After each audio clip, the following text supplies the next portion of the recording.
Section 16 के अंदर हमें बताया गया है कि जीएसटी की जो इनपुट टैक्स क्रेडिट है उसको लेने के लिए क्या क्या कंडीशंस आपको सेटिस्फाइड करनी पड़ेगी और एलिजिबिलिटी कब आएगी। फ्रेंड्स, बात करते हैं ईच एंड एवरी सेक्शन के सब क्लोज के साथ में with practical approach, again income tax को ध्यान में रखते हुए। सबसे पहले अगर सब सेक्शन 1 की बात करें तो ये बोलता है कि जो जीएसटी का टैक्स आपने पेमेंट किया है at the time of procurement of goods या सर्विसेज, उसका आईटीसी का बेनिफिट आपको मिलेगा कब। इसके लिए वो दो कंडीशंस डालता है। पहले तो वो गुड्स और सर्विसेज यूज होने चाहिए बिजनेस पर्पज के लिए, और जो गुड्स और सर्विसेज पर आपने टैक्स का पेमेंट किया है जीएसटी 3B के थ्रू, उसको इलेक्ट्रॉनिक क्रेडिट लेजर्स में पोस्ट होना चाहिए। फ्रेंड्स, यहाँ पर इलेक्ट्रॉनिक क्रेडिट लेजर्स की जब हम बात करते हैं तो उसकी एक रेस्ट्रिक्शंस आती है। सपोज अगर मार्च 2024 की कोई इन्वॉइस है तो 30 नवंबर 2024 से पहले पहले उसको आपको जीएसटी 3B में के थ्रू इलेक्ट्रॉनिक क्रेडिट लेजर में पोस्ट करनी है। अगर आप ऐसा नहीं करते हैं तो आप आईटीसी एलिजिबिलिटी नहीं होगी फॉर दैट पर्टिकुलर इन्वॉइस के लिए। बिजनेस पर्पज की अगर बात करें तो बिजनेस पर्पज में ध्यान रखिए कि जो भी गुड्स और सर्विसेज आप प्रोक्योर कर रहे हैं, भले ही वो बिजनेस पर्पज के लिए भी यूज हो रही है, तब भी आपको आईटीसी नहीं मिलेगा। किस कंडीशन में? इसका अगर हम एक एग्जांपल लें तो वह है रूल 4243। रूल 4243 क्या कहता है कि गुड्स परचेज किया, जीएसटी का पेमेंट किया, लेकिन जब आप वो गुड्स यूज कर रहे हैं, जो आपकी आउटपुट सप्लाई हो रही है वो नील एग्जाम नॉन जीएसटी की कैटेगरी में आ रही है, मतलब कि जहाँ पे आपने सप्लायर से कोई जीएसटी का चार्ज ही नहीं किया, तो उस केस में ना तो आपको इसका कोई रिफंड मिलने वाला है, ना ही आप इसे एज ए आईटीसी यूज कर सकते हैं। अब चलते हैं दूसरे सेक्शन पे। तो इसका जो सब सेक्शन 2 है 16 का, वो बोलता है कि आपको आईटीसी नहीं मिलेगी। कब नहीं मिलेगी? फॉलोइंग कंडीशंस को आपको सेटिस्फाइड अगर आपने नहीं किया, और ये not with standing anything content in the sections के साथ में स्टार्ट होता है। फ्रेंड्स, इसमें सबसे पहले जो इसका क्लोज आता है वो आता है क्लोज ए। क्लोज ए क्या बोलता है कि आपने गुड्स या सर्विसेज प्रोक्योर की, तो जो आपका वेंडर है वो आपको टैक्स इनवॉइस या डेबिट नोट देगा। वो डेबिट नोट टैक्स इनवॉइस आपके पोजीशन में होना चाहिए। अब यहाँ पर इसको हम क्लोज को लिंक करते हैं अपने इनकम टैक्स के प्रोविजन के साथ में। उसके लिए अब एक सिंपली एग्जांपल लेते हैं। एक्स वाई जेड कंपनी है जिसकी एक सब्सिडरी है M2M।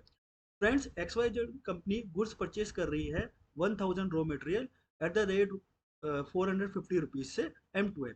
लेकिन अगर इसको independent supplier X Y Z company को सप्लाई करे तो वो 300 पर पीसेस पे होता है। फ्रेंड्स, यहाँ पर जीएसटी में कोई प्रॉब्लम नहीं है। रीजन कि जीएसटी जो है 450 रुपीज, मतलब मोर देन 150 रुपीज, अगर इंडिपेंडेंट सप्लायर से इसको परचेज करते हैं तो उसके ऊपर पेमेंट हो रहा है। यहाँ पर जीएसटी को पेमेंट नहीं है क्योंकि गवर्नमेंट को ज्यादा टैक्स का कलेक्शन हो रहा है। लेकिन अगर इसका वही हम इनकम टैक्स के पॉइंट ऑफ व्यू से बात करें तो ऑडिटर जो है इस ट्रांजेक्शन के ऊपर क्वेश्चन मार्क लगा देगा, और जो 150 रुपीज है उसको डिसअलाउड करेगा एक्स वाई जेड कंपनी के लिए। अब आप सोच रहे होंगे कि कोई कंपनी ज़्यादा या कम में क्यों बेचेगी। तो इसका हम एक और एग्जांपल ले सकते हैं कि जो ये M2M कंपनी है, सपोज अभी स्टार्ट हुई है, इसके बहुत सारे कैपेक्स हैं, इसका ऑपरेशन नहीं चल रहा है, तो इसके ऊपर हैवी लॉस आ रहा है। उस हैवी लॉस को कम करने के लिए ये सेल कर सकती है ज़्यादा प्राइस में, क्योंकि इसको इनकम टैक्स का पेमेंट नहीं करना है। वेरेज जो XYZ कंपनी है उसका काफ़ी अच्छा प्रॉफिट हो रहा है।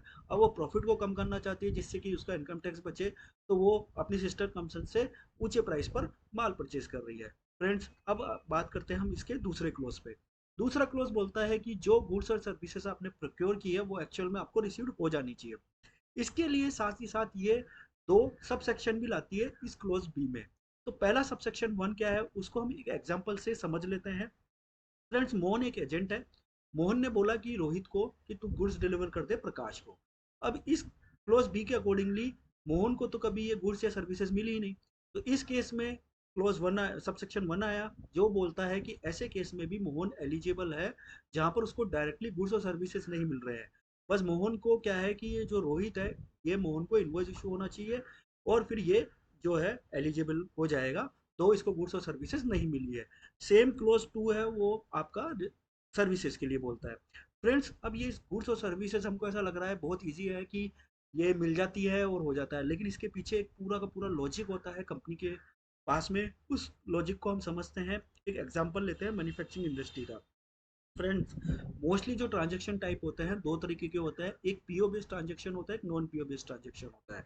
पीओ बेस्ड ट्रांजेक्शन का मतलब क्या है कि जब भी कोई वेंडर सप्लाई कर रहा है तो एज ए रेसिपिएंट मैं उसको कुछ डॉक्यूमेंट इशू करूंगा, उस डॉक्यूमेंट के बेसिस पे ही वो मेरा सप्लाई करेगा। नॉन पीओ बेस्ड ट्रांजेक्शन में क्या होता है कि कोई डॉक्यूमेंट नहीं होता, वर्बली कम्युनिकेशन होता है या मेल के थ्रू कम्युनिकेशन होता है।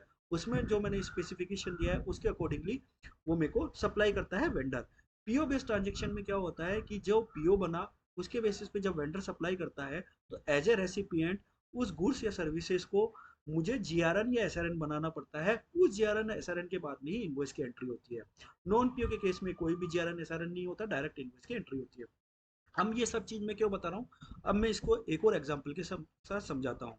एक मैन्युफैक्चरिंग कंपनी है जिसका एक प्लांट एक्स है, उसको एक रॉ मटेरियल की रिक्वायरमेंट हुई। अब ये रॉ मटेरियल की रिक्वायरमेंट ऐसा नहीं है कि प्लांट एक्स को के बंदी को हो गई और वो डायरेक्टली जाके लेके आ जाएगा। इसके लिए वो क्या करेगा, प्लांट एक्स जो उस प्लांट का हेड है उसको बोलेगा कि ये रॉ मटेरियल की रिक्वायरमेंट आई है। फिर प्लांट जो हेड है उनको बजट अलोकेशन होता है, वो चेक करेंगे कि विद इन द बजट है या नहीं है। फिर ये परचेस टीम को बोलेंगे कि ये पर्टिकुलर रॉ मटेरियल जो है आप परचेस कर लीजिए। फिर जो परचेस टीम है वो वेंडर को मतलब वेंडर का सिलेक्शन करेगी और वेंडर को चूज करेगी। उसके बाद में जो वेंडर है वो जो गुड्स का डिलीवर है वो प्लांट एक्स को कर रहा है। अब यहाँ पर गुड्स के डिलीवर हुआ है। अब ध्यान रखिए कि जो इनवॉइस है इधर प्लांट एक्स में भी आ सकती है या डायरेक्टली एचओ में भी आ सकती है। प्लांट एक्स में भी आएगी तो ये जो प्लांट वाला बंदा है उस इनवॉइस का कुछ नहीं करेगा, वो भेजेगा अगेन उसको एचओ को ही या उस ऑफिस को जहां पर उसकी अकाउंटिंग एंट्री हो रही है। अब ध्यान से देखिए कि गुड्स जो है प्लांट एक्स को रिसीव हुए हैं, इनवॉइस आपकी एचओ में आ गई, तो एचओ वाले बंदे को कैसा पता चले कि यार ये मेरा गुड्स रिसीव हुआ है कि नहीं हुआ।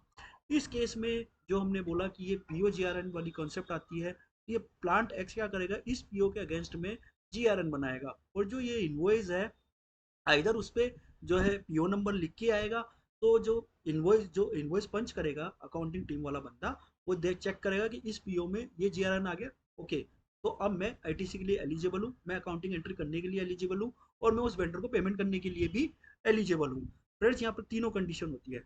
Most of the listed companies, बड़ी बड़ी कंपनीज, मैन्युफैक्चरिंग कंपनीज अपने सारे ट्रांजेक्शन पीओ बेस्ड पर ही कर रही है, क्योंकि इससे क्या होता है कि आपका कंट्रोल होता है। अदरवाइज कोई भी बड़ी बड़ी कंपनी में माल मंगा लेगा, किसी से भी मंगा लेगा, किसी भी प्राइस पे मंगा लेगा, एज ए कंपनी उस पर कोई कंट्रोल नहीं होता। तो यहाँ पर ये पीओ बेस्ड ट्रांजेक्शन पे चलता है। नॉन पीओ के केस में क्या होगा कि गुड्स या सर्विसेज आ रही है, एक अप्रूवल होता है, अप्रूवल के बाद में इनवॉइस की एंट्री होती है, लेकिन जीआरएन एसआरएन का कॉन्सेप्ट नहीं होता है।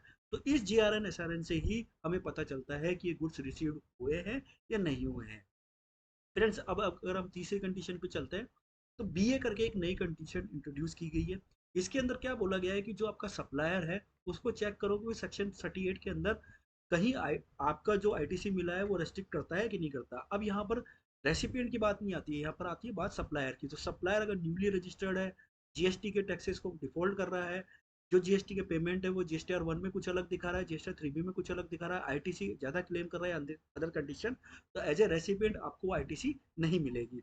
फ्रेंड्स अगर नेक्स्ट नेक्स्ट कंडीशन की बात करें तो इसमें ये है कि जो टैक्स आपसे रेसिपिएंट सप्लायर ने लिया है वो एक्चुअल में गवर्नमेंट को पे होना चाहिए। इसके लिए उन्होंने सेक्शन 41 को बोला।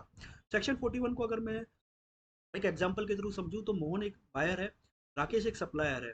मोहन ने राकेश से रिलेटेड इनवॉइस का आईटीसी ले लिया है। इनवॉइस की डेट 25 मार्च 2024 थी, लेकिन जो राकेश है उसने 30 सितंबर 2024 तक इसका पेमेंट नहीं किया।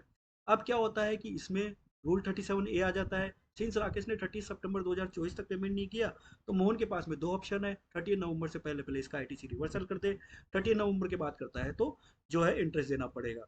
जब जब राकेश इसका बाद में पेमेंट करता है तो मोहन इसका आईटीसी ले सकता है। लेकिन अगेन ये कंडीशंस आपकी सप्लायर के ऊपर चली गई। फ्रेंड्स नेक्स्ट कंडीशन की बात करें तो एज ए रेसिपिएंट मुझे जीएसटी 3B फाइल करना है, तभी मैं उसका आईटीसी ले सकता हूँ, कॉमन बात है। इसी के साथ साथ कुछ और कंडीशंस, जैसे कि इंपोर्ट जब हम करते हैं तो जो गुड्स आता है वो मल्टीपल कंटेनर में आ सकता है, लेकिन उसका जो बिल ऑफ एंट्री होता है वो एक ही होता है। जब तक उसका लास्ट लोड या इंस्टॉलमेंट नहीं आ जाता तब तक आप आईटीसी के लिए एलिजिबल नहीं हो। 180 डेज की कंडीशन की मतलब आपने आईटीसी ले लिया लेकिन वेंडर को 180 डेज में पेमेंट नहीं किया, तो आपको आईटीसी रिवर्स करना पड़ेगा अलॉन्ग विद इंटरेस्ट। ध्यान रखिए कि आरसीएम वाली ट्रांजेक्शन पर ये एप्लीकेबल नहीं होते। सेक्शन 17 तो जो है स्पेसिफाइड कंडीशन देता है जिसमें पर्टिकुलर गुड्स और सर्विसेज की आईटीसी नहीं मिलेगी। तो फ्रेंड्स ये एक वीडियो था। वीडियो में हमने पूरा सेक्शन 16 की कंडीशंस को विद प्रैक्टिकल अप्रोच डिस्कस किया है। अगर आपको वीडियो अच्छा लगा हो, लाइक शेयर एंड सब्सक्राइब करना ना बोले। टिल देन, जय हिंद, जय भारत, धन्यवाद।